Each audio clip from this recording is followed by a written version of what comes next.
ఎన్నికల సంఘం నియంతృత్వ పక్షపాత వైఖరిపై సీఈఓకి సమర్పించిన 9 పేజీల లేఖలో చంద్రబాబు తీవ్ర నిరసన వ్యక్తం చేశారు. విజయసాయిరెడ్డి, అనిల్ యాదవ్, భారతిరెడ్డి సహాయకురాలు అనితారెడ్డి ఆడియో టేపులతో కూడిన పెన్ డ్రైవ్లను ద్వివేదికి సమర్పించారు.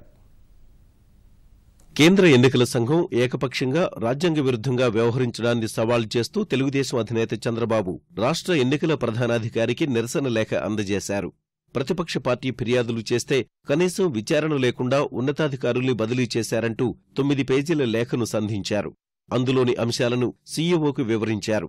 2014 ఎన్నికల్లో ఓటమి పాలైన వైకాపా రాష్ట్రంలోని అభివృద్ధి కార్యక్రమాలను, ప్రభుత్వ విధానాలను అడ్డుకుంటూ వచ్చిందని, అందుకే ఆ పార్టీతో రాజకీయ వైరం ఉందని చంద్రబాబు లేఖలో పేర్కొన్నారు. వైకాపా అధ్యక్షుడు జగన్ రాజధాని నిర్మాణం, పోలవరం ప్రాజెక్టు, అభివృద్ధి కార్యక్రమాలపై ప్రజల్లో వ్యతిరేకతను పాదుకొల్పేలా సాక్షిపత్రిక, టీవీలో కథనాలు ప్రసారం చేయించారని లేఖలో స్పష్టం చేశారు. పత్రిక, ఛానళ్ల ద్వారా ప్రభుత్వాన్ని అప్రతిష్ట పాల్చేసే ప్రయత్నాలను వైకాపా కొనసాగిస్తోందని లేఖలో పేర్కొన్నారు. సీబీఐ కేసులు ఎదుర్కొంటున్న వైకాపా నేత విజయసాయిరెడ్డి బెంగళూరు, కోల్కతా నుంచి ఓట్ల తొలగింపు కోసం 7.5 లక్షల ఫామ్ 7 దరఖాస్తులు పెట్టించారని లేఖలో పేర్కొన్నారు. తెదేపా ఓట్లను తొలగించేందుకు కుట్రలు పన్నారని చంద్రబాబు స్పష్టం చేశారు.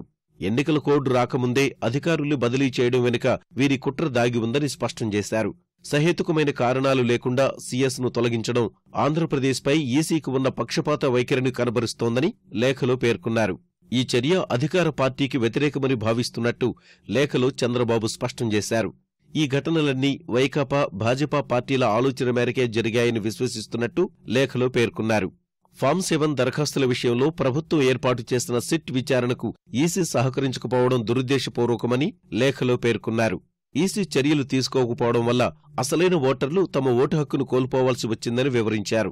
సహజ న్యాయ సూత్రాలకు విరుద్ధంగా ఈసీ వ్యవహరించిందని లేఖలో పేర్కొన్నారు.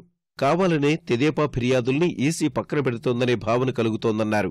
పొరుగు రాష్ట్ర ముఖ్యమంత్రి కేసీఆర్, భాజపా, వైకాపా ఏకమై తెదేపాను లక్ష్యంగా చేసుకున్నాయని లేఖలో స్పష్టం చేశారు. ఇలాంటి తరుణంలో ఎన్నికల సంఘం తీసుకున్న నిర్ణయాలు నిష్పక్షపాతమని రాజకీయ పార్టీలకు విశ్వాసం కల్పించలేవన్నారు. రాష్ట్ర ఎన్నికల పరిశీలకుడిగా నియమించిన కేకే శర్మను ఇతర రాష్ట్రానికి బదిలీ చేయాలని కోరారు. ఓట్ల గల్లంతుపైన చర్యలు తీసుకోకపోవడం ఏమిటని లేఖలో సీఎం ప్రశ్నించారు. ఎవరో ఒకరికి కొమ్ము కాస్తే స్వేచ్ఛగా, శాంతియుతంగా ఎన్నికలు నిర్వహిస్తామన్న ఈసీ నినాదాన్ని ప్రజలు విశ్వసించబోరని చంద్రబాబు లేఖలో పేర్కొన్నారు. ఇప్పటికైనా నిష్పక్షపాతంగా వ్యవహరించి ఎన్నికలు సజావుగా నిర్వహించాలని లేఖలో కోరారు. లేఖతో పాటు విజయసాయిరెడ్డి, అనిల్ యాదవ్, భారతిరెడ్డి సహాయకురాలు అనితారెడ్డి ఆడియో టేపులతో కూడిన పెన్ డ్రైవ్లను చంద్రబాబు ఎన్నికల ప్రధానాధికారికి అందించారు.